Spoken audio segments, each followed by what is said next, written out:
Hello, everybody. This is Uncle Louie coming back at you with another podcast, another episode, I should say. This will be episode 5. Wow, it's hard to believe, right? Episode 5. We're moving things along here. Well, as you guys may have, if you have listened to the previous episode, it was the Valentine's Day special, and that one was a very long running episode because it was a special episode. I had a guest. I had Crispy Flowers as my guest, and as I mentioned in that video, he will be coming back, but on a much later video, much later, episode. But I talk about, or I thought I'd talk about the the secondary aesthetic that is going to happen in this particular podcast for just a moment, if you'll indulge me, please. If you've noticed by now, probably have because you're probably listening to this podcast with earbuds or headphones. There's a lot of wind in the background. Now, thankfully, the microphone that I have is pretty darn good, so you can still hear me fairly well. And so, I just wanted to mention that wind is now the aesthetic. Last episode, the Valentine's Day special, it was the cow, and I got some couple of praises on that one because some people actually liked it. I don't blame them. Cows are awesome. But today we're gonna have the wind. Like I said, it's Uncle Louie's podcast is raw, uncensored, unfiltered, uncut. You get what you get. I work with whatever is around. I work with nature.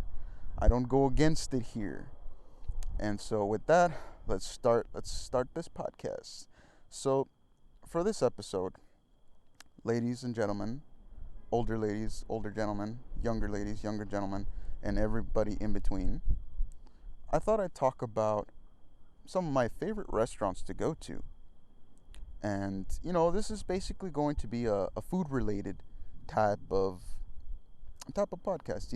I thought, man, I want to talk about food, especially since I went to one of my absolute favorite restaurants earlier today and had a very nice meal. So, excuse me. So, today, earlier, once I uh, got out of class and whatnot, college. College. You college people know what I'm talking about. Getting up early. If you have the morning classes like I do, it's kind of a drag. But I had the meal at the restaurant to look forward to through the whole day. But yes, once I got out, I went to what I believe is one of the best restaurants out there. And if you could either agree or disagree, that's your opinion. But my opinion, Uncle Louie's professional opinion, is that Red Lobster. By the way, I do not endorse or am sponsored by Red Lobster. I am not. I just really like the place. But yes, it's Red Lobster. I got to eat at Red Lobster. I don't know what it is, man. I mean, some people say it's the seafood, some people say it's the salad, and one of my personal favorites, which is one of the big reasons why I really like Red Lobster, is the Cheddar Bay biscuits. You guys, for all of you out there that have been to Red Lobster, you can't tell me that you haven't fallen in love with those biscuits that they serve. Especially when they're fresh out of the oven and you open them up and there's like some steam that rises and it's like kind of like a little bit crispy on the outside and then nice and soft and kind of melts in your mouth on the inside and it's just so delicious. I know that's one of their big major selling points, the cheddar biscuits. But yeah, when I go to Red Lobster, I always like to order this dish called the Seaside Shrimp Trio. I just think it's for the amount that it's worth, it's actually a pretty good deal because excuse me, because for like around $20 you get shrimp with pasta, or this is what originally comes with that dish is some shrimp alfredo pasta, some garlic shrimp scampi, and some fried shrimp. Now, I don't know about you guys and gals, but I love fried shrimp. I love fried shrimp, especially with that cocktail sauce. Man, it just takes it to the next level.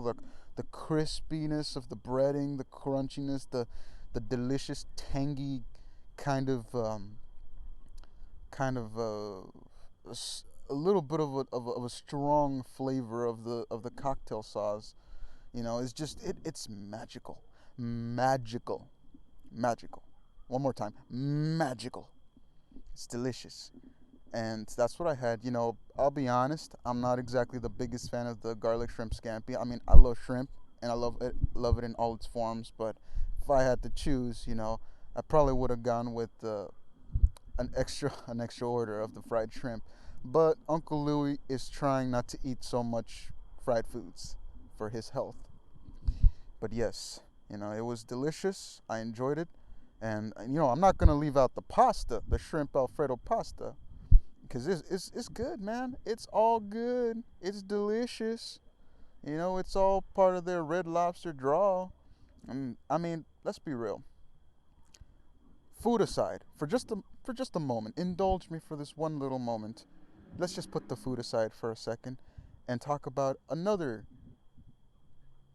characteristic of Red Lobster that really just almost mesmerizes, hypnotizes even the people, and that is the tank of live lobsters that they have, uh, right, pretty much at the entrance, right behind the the worker that gets you seated and whatnot and checks, says who's next, and basically the attendant. I believe that's the correct term. The attendant or the waiter or waitress that or server that takes you to your table. But yes, those live lobster tanks. I mean, I don't know how much cooler it can get than that. Maybe if they had like a full aquarium and there was like a little mini shark, then it would just be the whole pie, so to speak. But I remember as a kid, very young, a very young Uncle Louie, a little Uncle Louis, that I would always walk into like Red Lobster. Not always, we didn't go frequently, but whenever, my mom took me to Red Lobster, I loved it. I loved it. I especially just loved the aesthetic that they had with the live lobster tank. I'd honestly spend a good like 10 minutes just glued to that little tank and just staring at the lobsters. And you would assume that I just discovered gold or a hidden treasure with the look I had on my face, which is needless to say. I mean, I was a child, and that's the beauty of being a child. You can still have that amazement, that grandeur, wonderment, that curiosity about things in this world. Everything just seems new and amazing, and if it's something that you don't commonly see on your day-to-day basis, it just gets your attention that much more. But yeah, those live lobster tanks just really take it home. Really take it home. As far as entertainment in a sense, or the visual pleasure of that aesthetic, that's the non-food aesthetic of the restaurant. That's the live lobster tank. Now going back to the food. So I've gone to Red Lobster multiple times in different cities, all over, and every single time I've gone to one, I have never been disappointed. And and that's a statement, if you ask me.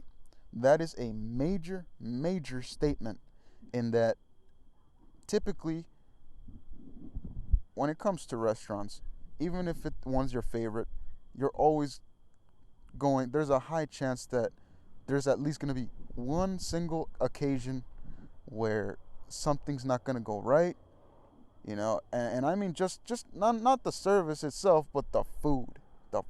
There's always going to be that one time where the food is not going to be on par, and it's going to be more of a disappointment. And that's why I believe that the statement I made moments ago about never having a bad experience at Red Lobster, it's a grand statement, because maybe it'll happen in the future, but probably not if it hasn't happened already. Because I've been going to Red Lobster for years and years and years. Like I said, been going since I was a little kid. Not every day or every week, but it's occasional. But yes, it's such a grander type of statement that, it's a bold statement, if anything, because not a lot of people can say that.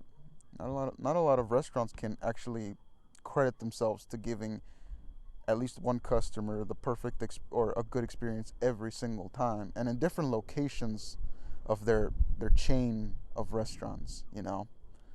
And that's why I honestly like going back. I love the food. I'm a big seafood type of person, so the shrimp really called to me because I love shrimp. I am a shrimp fanatic. You heard it here first, folks. Uncle Louie's podcast. A shrimp fanatic. A shrimp fanatic. Shrimp fanatic. I just made up a word. I hope y'all use it in future conversations. If someone asks what kind of seafood do you like, and you tell them, well, I'm a shrimp fanatic. Yeah, that's right. If you don't know what it is, then we can't be friends. Who doesn't know what a shrimp fanatic is? That is a beautiful, fun, amazing, creative word, if I do say so myself. But I digress.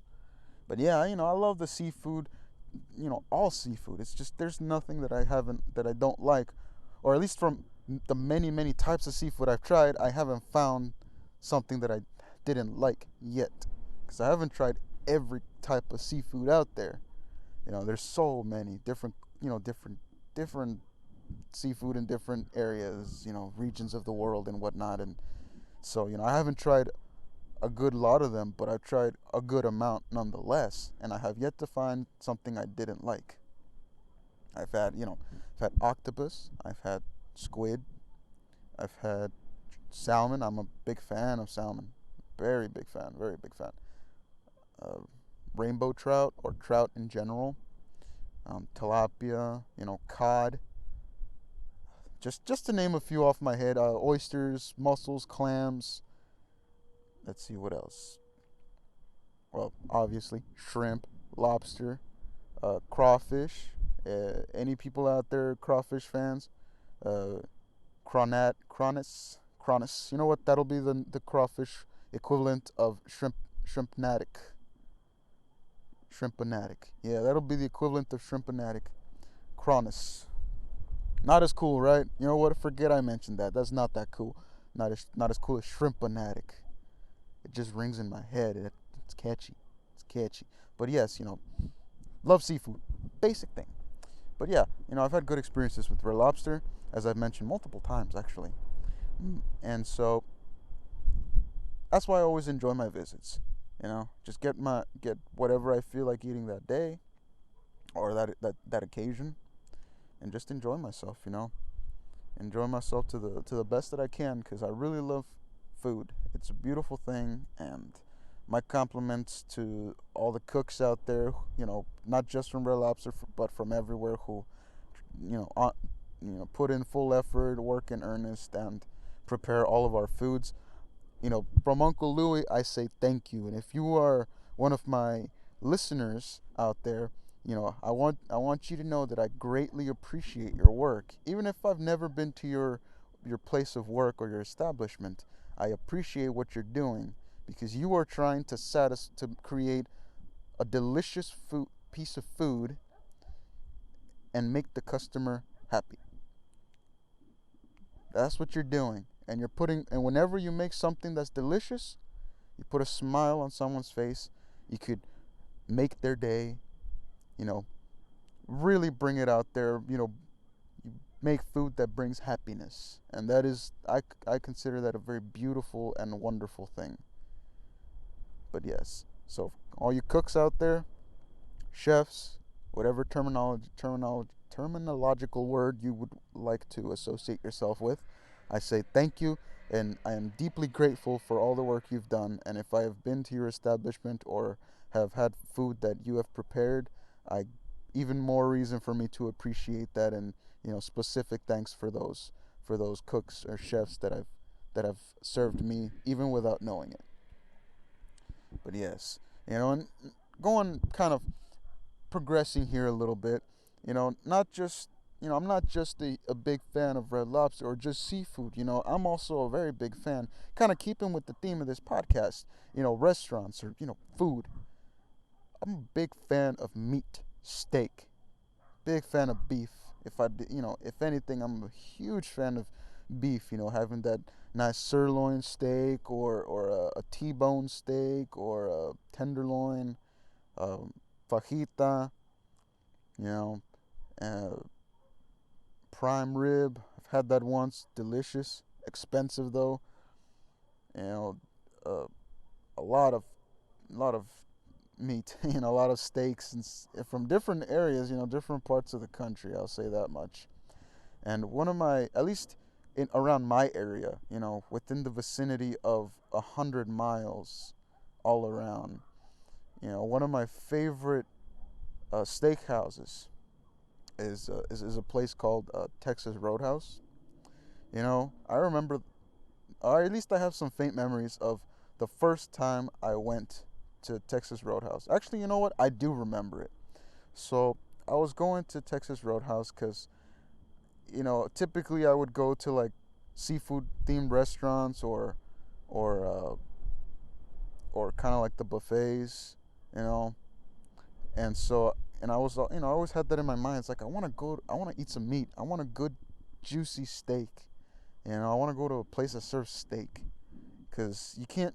I mean, you get great, steaks at seafood restaurants sometimes, Red Lobster being one of them, but it's.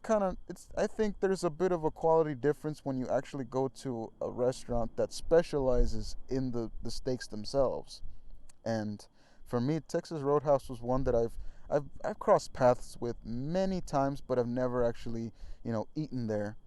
And with that looming curiosity and mystery about in my head, I decided to, one day say, hey, why don't, this was with, when I was younger, maybe like, I want to say like 15 or 16. And my mom and I were on a trip in a city. And I told her, Ma, let's go eat at Texas Roadhouse. And, my mom, she was more than happy to go, because, I'm the son. Sometimes I get to make the calls, not a forceful way, just, if I feel like eating something, my mom she doesn't oppose, or she doesn't object. She's not close-minded in that sense. I mean, we're not extremely picky eaters. We're willing to try different foods and different restaurants, and if we don't like it, we don't go back. But if we like it, at least we have another restaurant to go to. If if we go to one in particular for too often. But yes, my mom and I went to Texas Roadhouse, and I remember there were so many people. It was packed. I believe it was on a Saturday, so you can imagine that most people have like off, from they have days off from work and schools. There's no school on Saturdays. One of the reasons why I actually was there in the first place is I didn't have school. It was a Saturday, and it was so packed with all these people, and it always kind of makes me laugh because I remember seeing a lot of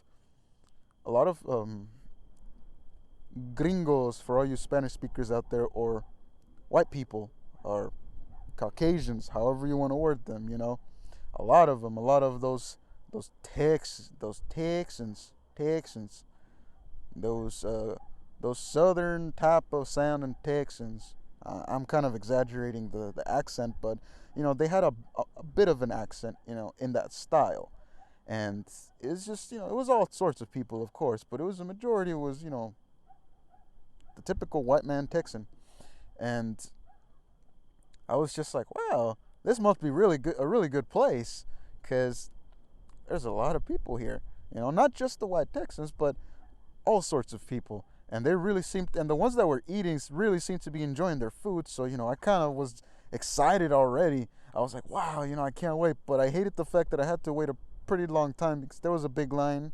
And you know me, if you've listened to the Valentine's Day podcast, you'll know that I talked about this one little word multiple times, and I will say it again just to reiterate and just to make the point. Patience. I had patience because I wanted to eat there so badly because I'd never been there before. There were a lot of people. Everybody looked like they were, enjoying their food and truly satisfied with the meal. And I was like, you know what? And I told my mom, it's like, I'm gonna be patient here. I'm gonna be patient. We're gonna wait. It'll probably be at most like 20 minutes. And to my mother and I, 20 minutes is nothing. We're very patient people. We can be.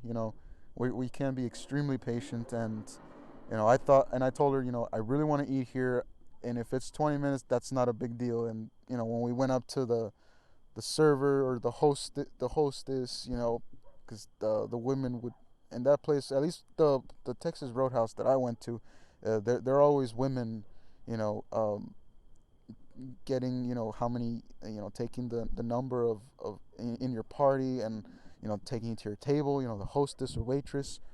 And so went up to her, and I said table for two, and she, surprisingly, uh, the reason why there were so many people waiting was because there were of parties of more than two, so they had to wait for other larger tables to open up, but they had plenty of like 2 to 4 people, 2 to 3 people tables. So I just got in right away, and I was very happy. I was like, wow, that's lucky. We didn't have to wait the time that we thought we would. And so we go in there, we sit down, and I start looking over the menu, and all I see is a bunch of meat, steak, a bunch of, like cool appetizers like wings and nachos, and what else? There were like cheesy fries, something like that. Like just typical appetizers that you get at like a kind of Western themed, in a like a steakhouse, very kind of like Western themed steakhouse. And I never really bothered with appetizers. If anything, I like to start off something light. Just get a little salad just to really prepare my stomach. It's like, hey, get some light food in there, because some of the heavier stuff is gonna come along. And so I got a very delicious salad just to kind of start out light, and settle my stomach, because I had a stomach ache that day, so I wanted something light just to settle it, because I really wanted to eat the juicy steak that I saw on the menu. Saw a very juicy steak, and I think they had it in the 8 ounce, the 12 ounce, and I believe it was the 16 ounce. I could be wrong. It could have been 18 ounce, but I'm pretty sure it was the 8, 12, or no, it was the 8 ounce, the 10 ounce, and the 12 ounce. And I told him, I was like, can I get the 12 ounce? And she's like, are you gonna eat it? And I said, yeah, I'm gonna eat it. I guarantee I'll eat it. I'm pretty hungry. I hadn't eaten at all that whole day, and it was like it was like 3 or 4 o'clock in the afternoon. So I kind of skipped on breakfast, and I was like, you know what? I'm hungry. I'm very, very hungry. So I got the 12 ounce steak, sirloin steak, medium rare. And for all you steakers out there, steak lovers, you know what I'm talking about. You know what that means. That means that's the good stuff. That's the perfect steak right there. Medium rare, or sometimes even medium. There is no such thing as, and steakers, steak lovers, forgive me for saying this, because I feel ashamed just saying it, but well done.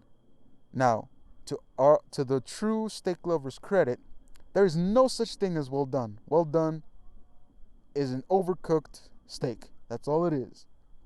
I don't care who you are. Well done is an abomination of the steak world and should never have been a regular thing. People should be kicked out for ordering well done. That's just not right. The meat's dry. There's not as much flavor.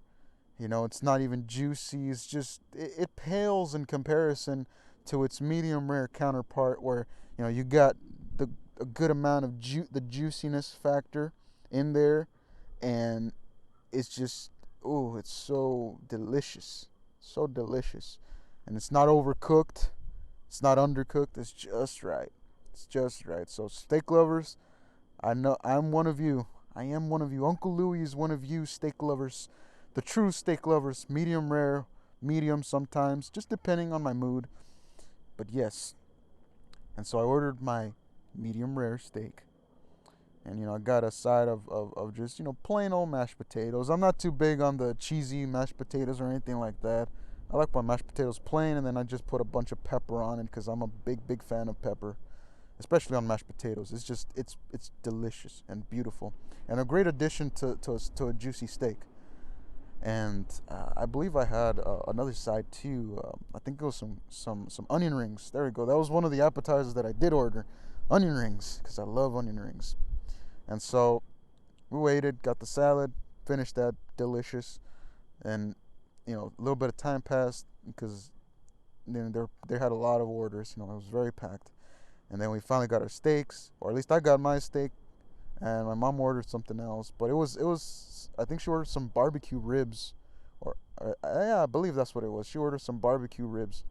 So, you know, I got the steak and she got the ribs, and so I tried. I began digging into the piece of meat, the delicious, huge piece of meat, very hearty, and I just see the perfect amount of juice. Wasn't you know it was cooked perfectly, perfectly. If I was a cat, I would be purring. If I was in that situation, I was a cat, I'd be purring because of how beautiful it looked. It was so perfect. It wasn't overcooked. It wasn't undercooked. It was just right. And the juice, I took the first bite, without any kind of sauce, steak sauce or anything. Just took the first bite of that meat, and I just thought to myself, I don't need steak sauce. I mean, I'm still gonna have some on the side just for an occasional little dip here and there, not over exaggerate, just a little dip, just to get a little bit of that steak sauce flavor. But for the most part, I ate that steak on its own because it was delicious. It was just so satisfying and so juicy. And then what at least what I like to do whenever, because if you get a juicy steak, there's gonna be some juice in the plate that's gonna be kind of spewing out of the steak when you're making your cuts into the meat. And what I like to do is get a good amount of mashed potato and just kind of get it on a fork and just kind of move it or let it soak up the juices of the steak. Basically, you soak up the steak juice and just eat it with all that. And it's just the steak juice is all the flavor. And then put that in with some mashed potatoes, and you got yourself a very delicious bit of mashed potato with the flavor of meat, a very perfect, almost perfectly cooked meat. I say almost because in this world, there's not necessarily a thing as perfect, but I think if I could call it something, it'd be as close to perfect as it's gonna get, because it was just beautiful, beautiful, almost like a work of art, at least in my eyes. And that kind of goes down with my experience with Texas Roadhouse. Very big fan, very big fan. The onion rings were crispy, they were delicious, and they had, I can't remember what was in the sauce because they had their own type of sauce there, but it was tangy, and it kind of had a little bit of a spiciness to it. It was like a subtle spiciness to it, but it was delicious. It was bold in a way, and it just matched the onion rings so perfectly. And let's see. And yeah, that was kind of it as far as my experience with Texas Roadhouse, and my first experience with that particular steakhouse, and what would be the birth of a new era of consistent steakhouse, eating at steakhouse restaurants. Consistency in that, because once after that, I started trying different location, different, that steakhouse many times, and then kind of tried to look for others, and it just kind of started a whole new era for me. But it was a fantastic experience. And with that said, now I'm sorry to tell you, but we're going close to the limit here, and it's now time for what you've all been waiting for. If you've seen the previous two episodes, you'll know what I'm talking about, the challenge question. So, my challenge question for you, my beloved listeners, my beloved audience, is what's your favorite restaurant and why? And did you have a good experience there? Was it, bad? But, the real true challenge question here is like, what's your favorite restaurant? What type of restaurant is it and why? What's your favorite restaurant and why? That's my challenge question to you all. And I hope you all, have a good morning, a good afternoon, good evening, and good night. And this is Uncle Louie signing off, saying, take it easy and get your meat on, get your beef on. Goodbye.